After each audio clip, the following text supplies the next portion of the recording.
It was the scream that woke me, a sound so sharp, it pierced my sleep. My younger sister Amara was sleeping by the window in her room, shaking. Her face was wet with tears. I had a dream, she whispered. Her voice was shaky, almost too soft to hear. I saw us all in the car. We never reached the village. I tried to calm her down. Dreams are just dreams, I told her. They don't mean anything. But deep down, I felt a knot in my stomach. Something about the way she looked, so pale, so scared, made it hard to ignore her words. The house was buzzing with excitement. It was just a day to Adha's traditional wedding, and it felt like the whole world was revolving around our family. Our living room was filled with relatives who had traveled to join us. Some sat on chairs, others on mats, chatting loudly over bowls of steaming jollof rice. Ada, you will not forget us when you become a big madam in your husband's house, so teased Uncle Chijoke, my father's cousin. Ada laughed, her loud, infectious laughter filling the room. Uncle, it's you that will not forget me when I start asking for advice on how to control my husband. The room erupted in laughter. Ada, you need the advice, so my mother chimed in, adjusting her wrapper. Bankers can be stubborn. You better learn how to handle your new husband. Ada rolled her eyes playfully. Mommy, let me go there first. Right now, I'm just praying to survive this wedding stress. I joined in the teasing. Survive, care, big sister. You've been rehearsing this bride role since you were a child. Remember how you used to wear mommy's wrap and pretend you were going to marry Prince Charming? Ada threw a pillow at me, laughing so hard she could barely speak. Eze, you will not embarrass me here. Even my father, who was usually reserved, couldn't hide his amusement.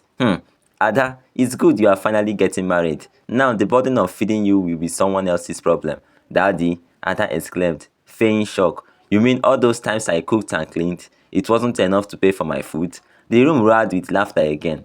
Later that evening, my father sat on the veranda with his close friends, inviting them formally to the wedding. They laughed loudly, discussing how Ada's marriage was proof of his success as a father. My daughter has chosen well, he said proudly.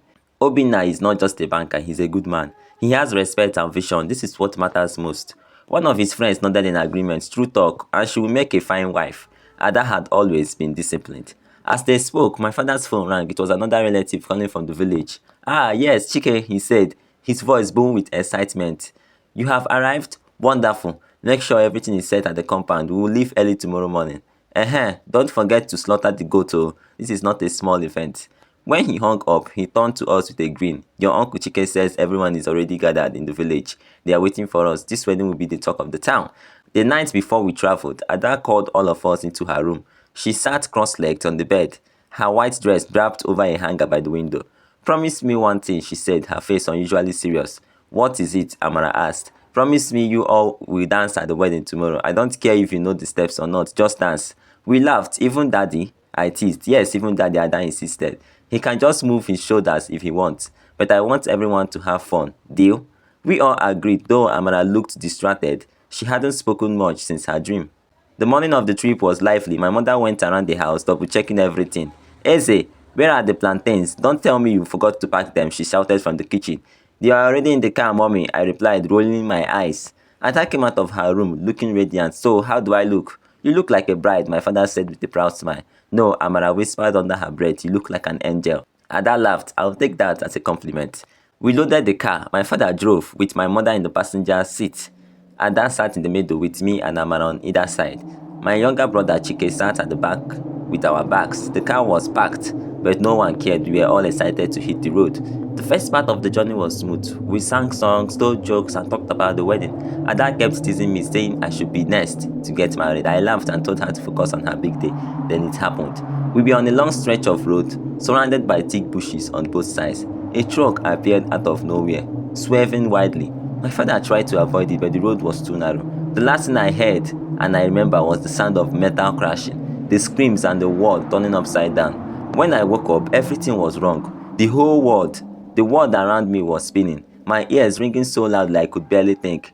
There was a sharp pain in my chest and I tasted blood in my mouth. The air smelled of petrol, dust, and something metallic that made me want to vomit. It took me a moment to realize I was lying on my side. The car was on its side too. Windows shattered. The roof crushed. I couldn't move my legs and my head felt like it was splitting open. Amara, I whispered, barely able to form the word. Amara, are you okay? She was beside me, but she wasn't moving. Her eyes were open, staring blankly at the ceiling of the car. Blood trickled down her temples, soaking her dress. No, I cracked, reaching out to touch her. My hand are shaking.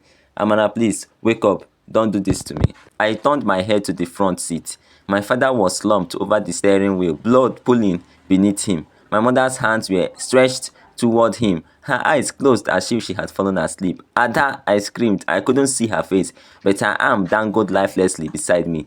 It hit me like a knife to the chest. They were all gone. All of them, my entire family. I couldn't breathe. My throat closed up as sobs rackled my body. No, no, no, this can't be happening, I screamed, but my voice was hoarse, barely audible. I wanted to die right there. What was the point of living without them?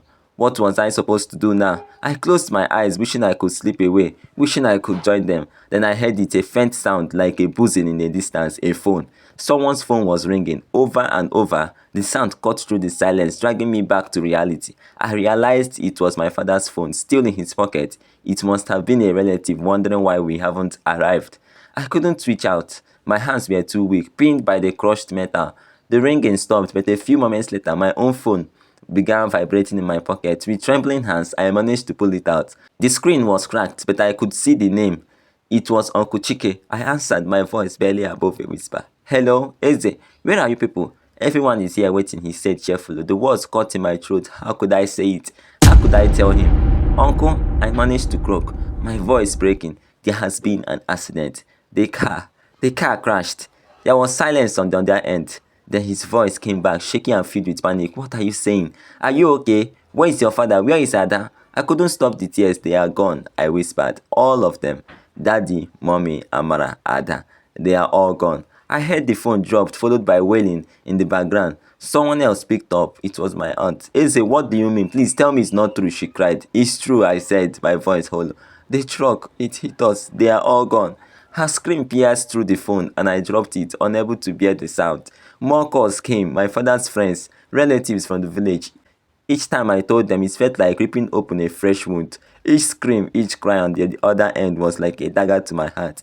Then I had to make the hardest call of all. I had to call Obina, Adha's fiancé. When he answered, his voice was full of excitement. Ese, where are you guys? Ada hasn't answered her phone and we are all waiting for you here. I couldn't speak, my throat tightened, and I felt the tears streaming down my face. Eze, are you there? He asked, sounding confused. Obina, I finally said, my voice trembling. There has been an accident. Ada, she's gone. What? He said sharply. What are you talking about? What do you mean she's gone?